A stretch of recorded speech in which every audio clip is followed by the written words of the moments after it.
मैं आपको बता दूं, मेरे प्रीलिम्स एग्जाम में IBPS PO के रीजनिंग सेक्शन में 35 आउट ऑफ 35 आए थे। तो आपको एक काफ़ी अच्छा एक्सपीरियंस मिलने वाला है मेरे थ्रू कि कैसे कैसे हमें टारगेट करना चाहिए पर्टिकुलर इस सेक्शन को, जिससे कि हमारा स्कोर भी इम्प्रूव हो। और अगर आप भी 35 आउट ऑफ 35 को टारगेट कर रहे हैं तो ईजिली आप भी उसको अचीव कर सकें।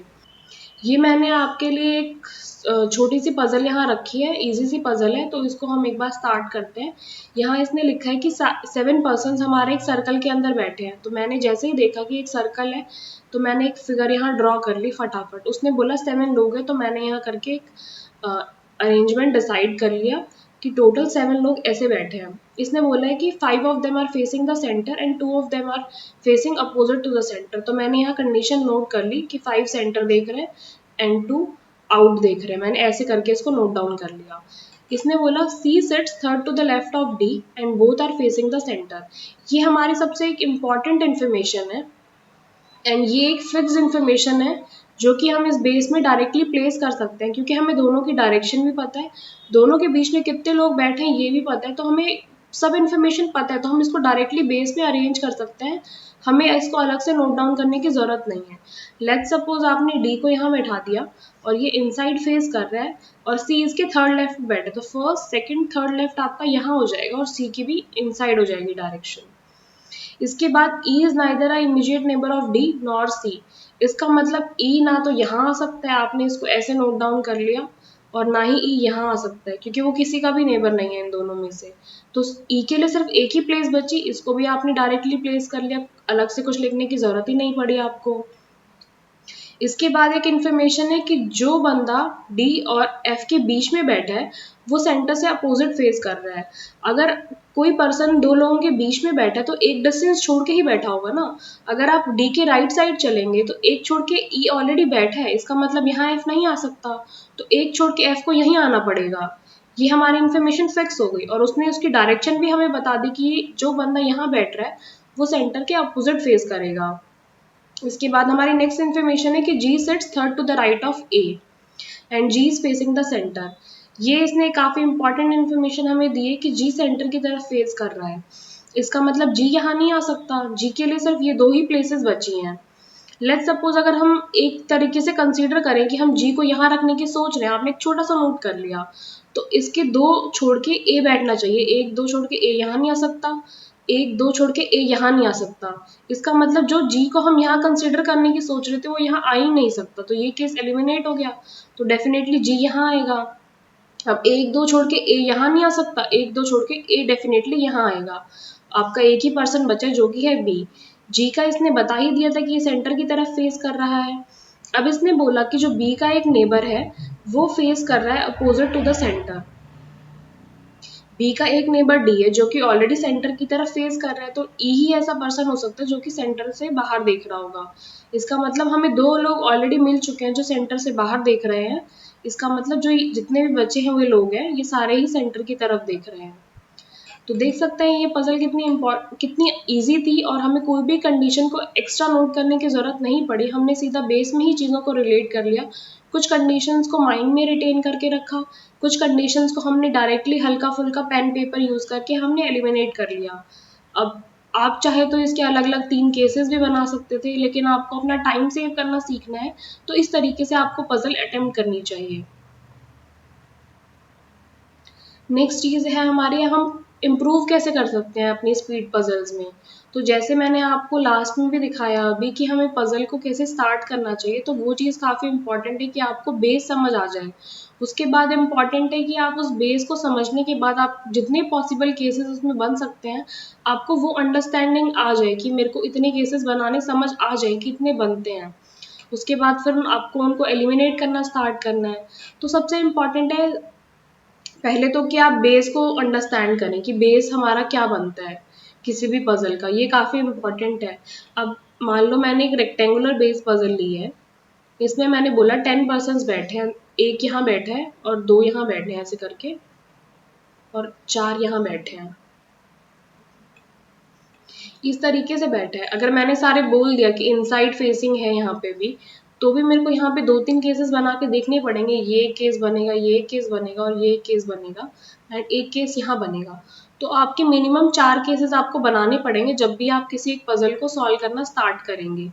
बाकी अगर आप कहीं और से स्टार्ट करेंगे तो वो आपकी इनमें से ही किसी ना किसी के साथ मैच कर जाएंगे, तो आपको और अलग से केसेस बना के देखने की जरूरत नहीं पड़ेगी। तो मिनिमम आपको 4 केसेस इसके अंदर बना के स्टार्ट करना पड़ेगा अगर उसने कोई इन्फॉर्मेशन आपको दी है। तो इस तरीके से आपको पता होना चाहिए कि यहाँ जो पर्सन बैठा है उसके अकॉर्डिंग अगर आप चीज़ों को देखेंगे तो अनइक्वल बनेंगी चीज़ें। तो ये आप काफ़ी इंपॉर्टेंट है कि आप इसको समझ जाएं कि जितने भी बेस बनते हैं, सपोज हमारा स्क्वायर का बन रहा है, अगर 2 लोग यहाँ बैठे हैं, ऐसे ऐसे 2 के अरेंजमेंट में बनाया है, तो आपको सिर्फ एक ये और एक ये, इन 2 के साथ अपनी पजल को स्टार्ट करने की ज़रूरत है। बाकी आप जहाँ मर्जी इसको प्लेस कर लें वो सारे ही कंडीशन सेम बन जाएंगे अगर आप इन 2 को यूज़ करके 2 केसेस बना रहे हैं। तो आपको मिनिमम नंबर ऑफ केसेस भी पता होने चाहिए कि किसी भी अरेंजमेंट में मिनिमम आपको इतने केसेस तो चेक करने ही चाहिए कि आप इंश्योर हो सके आपने सारी पॉसिबिलिटीज को आइडेंटिफाई कर लिया है। तो इस तरीके से आप पजल्स में अपनी स्पीड इंप्रूव कर सकते हैं। एक तो आपको केसेस पता होने चाहिए, एंड सेकेंडली हमारी चीज़ बनती है कि हम कंडीशंस को जैसे नोट डाउन कर रहे हैं, ये काफ़ी इंपॉर्टेंट रोल प्ले करती हैं हमारी कंडीशंस को। जो भी इंफॉर्मेशन आपको ऐसा लगे कि मुझे फिक्स मिल गई है कि ये ऐसे ही रहनी चाहिए और आप उसको बेस में भी प्लेस कर सकते हैं, तो उस इंफॉर्मेशन को अलग से नोट डाउन ना करके सीधा बेस में लिख दें। वहाँ वेट ना करें कि उसको पहले अलग से लिखें, पहले पूरा क्वेश्चन पढ़ें। जैसे आप क्वेश्चन पढ़ते जा रहे हैं साथ के साथ आपको जो भी इंफॉर्मेशन उसमें मिल रही है उसको अपने बेस में नोट डाउन कर लीजिए अगर वो आपकी फिक्स इंफॉर्मेशन है। और अगर कुछ ऐसा लग रहा है कि आपको स्टार्टिंग में पता चल रहा है, लेट्स सपोज कि ए के 2 छोड़ के यहाँ सी बैठा है और इसी में आपको बनाने यहाँ 2 केसेस बन रहे हैं, लेट्स सपोज यहाँ 4 केसेस बन रहे हैं, तो ऐसा नहीं है कि आपको एकदम से स्टार्ट कर देना है 4 केसेस बनाना, नहीं। अगर आपके केसेस कम बन रहे हैं तो आप सीधा यहाँ पे फिगर ड्रॉ कीजिए और दोनों में ही प्लेस करके बना दीजिए। लेकिन अगर ऐसी किसी पजल में आपको दिख रहा है कि हमारे केसेस ज़्यादा बन सकते हैं, तो इस कंडीशन को साइड में अलग से नोट डाउन कर लीजिए। वहाँ 4 केसेस आपको स्टार्टिंग में बनाने की ज़रूरत नहीं होगी, क्योंकि आप धीरे धीरे बाकी कंडीशंस पढ़ेंगे तो आपको पहले ही पता चल जाएगा कि मेरे केसेस एलिमिनेट हो जाएंगे। तो आपको इतनी मेहनत करने की ज़रूरत ही नहीं है कि आप स्टार्टिंग में इतने सारे केसेस बनाएं। तो इस तरीके से आप अपना टाइम सेव कर सकते हैं। और जितनी इन्फॉर्मेशन आप लिखें उसको काफ़ी कंसाइज फॉर्मेट में लिखें। ऐसा नहीं है कि आप बहुत ज़्यादा टाइम उसमें लगा दें या आपने बहुत ज़्यादा फैला के इन्फॉर्मेशन को लिख दिया। जितना कंसाइज आप लिखेंगे आपको उतनी ही अंडरस्टैंडिंग भी आपकी बढ़ेगी एंड आपकी कॉम्प्रिहेंडिंग स्किल्स भी अच्छी होनी चाहिए। क्योंकि कई बार वो एक सीधी सादी इन्फॉर्मेशन को भी टिपिकल लैंग्वेज यूज़ करके दे देता है। उसने ऐसे बोल दिया कि ए के 2 छोड़ के बी बैठे हैं, या फिर उस इन्फॉर्मेशन को वो ऐसे बोल सकता है कि बीच में 2 पर्सन्स बैठे हैं, C sits third 3 places away from A. तो 1 place away, 2 place away, 3 place away पे मतलब सी बैठा है, 2 छोड़ के सी बैठा है। तो आपको ये कितने अवे है, कितना दूर है, इन ये सब चीज़ें 1 फ्लोर अबव, 1 फ्लोर बिलो, इस तरीके की जो चीज़ें रहती हैं ये लैंग्वेज भी आपको पता होनी चाहिए, जिससे कि आपको ईजी रहे कंडीशंस को नोट डाउन करना। इसके बाद हमारी एक इम्पॉर्टेंट चीज़ बनती है कि हम केसेस को कैसे एलिमिनेट कर रहे हैं। अब जितनी कंडीशंस आपने नोट कर ली वो आपके माइंड में रिटेन रहनी चाहिए, जिससे आपको बार बार में उस तरफ ना देखना पड़े जहां आपने कंडीशंस नोट डाउन किए।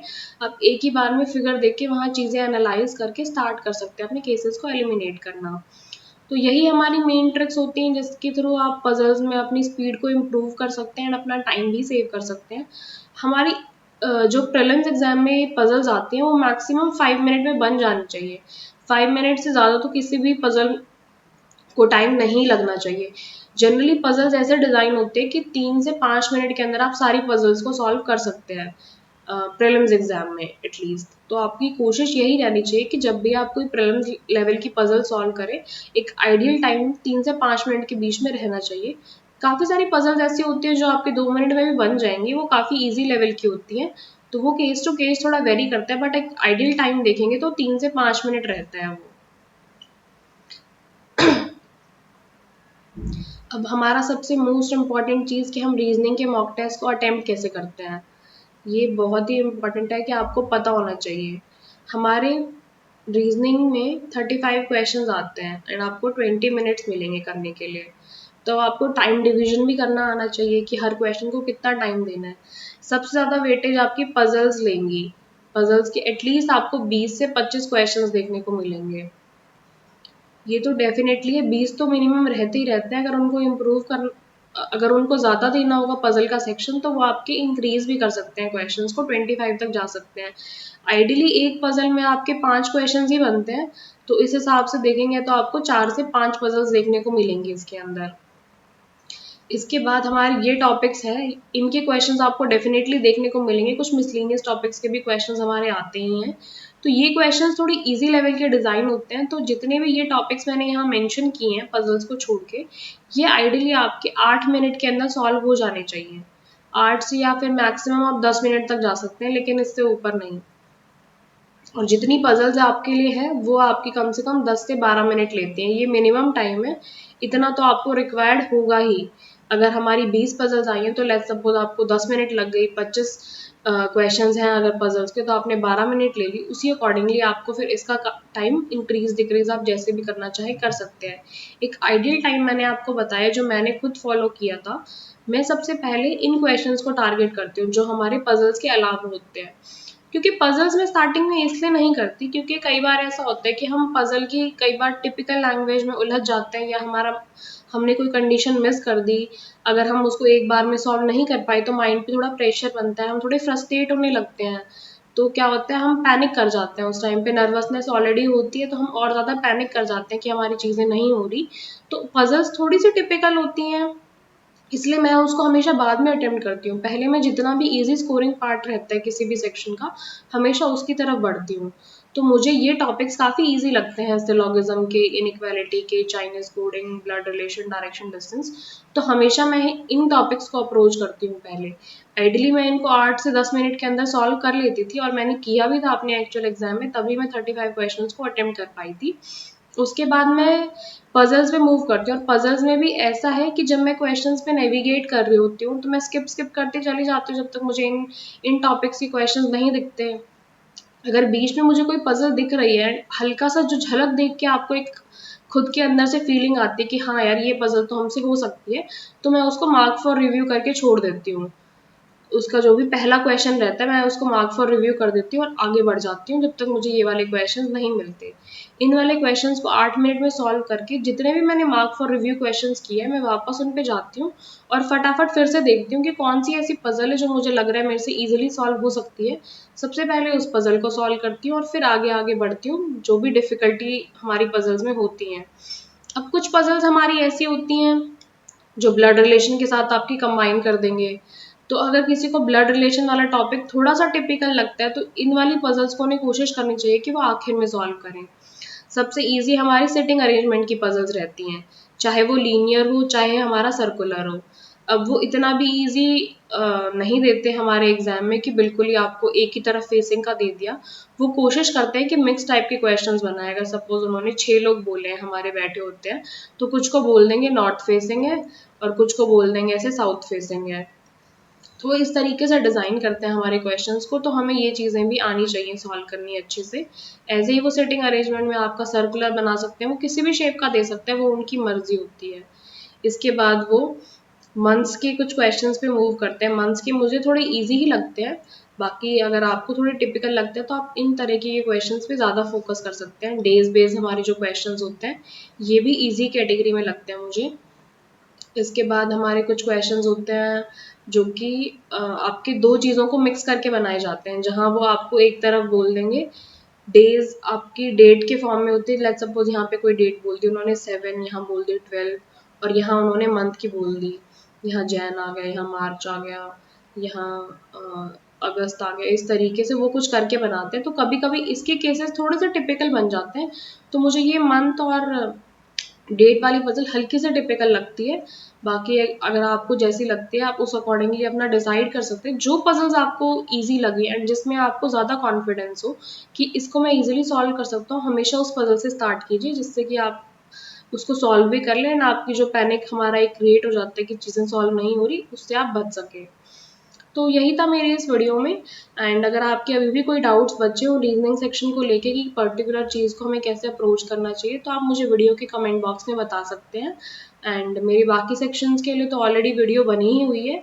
क्वांट्स के लिए मैंने रिसेंटली बनाई थी, मेरी लास्ट वीडियो क्वांट्स के रिलेटेड थी।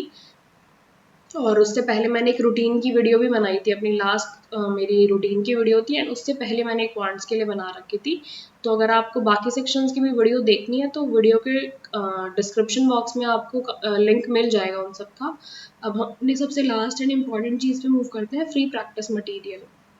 ये यहाँ पे मैंने आपके लिए पजल्स की एक पीडीएफ अरेंज की है, जिसमें हमारे सारे आप देख सकते हैं यहाँ पे days, base, floor, year and age, month, box and rank, सब चीज़ों से रिलेटेड हमारे पजल्स हैं। 50 क्वेश्चंस हैं हर टॉपिक के ऊपर बेस्ड।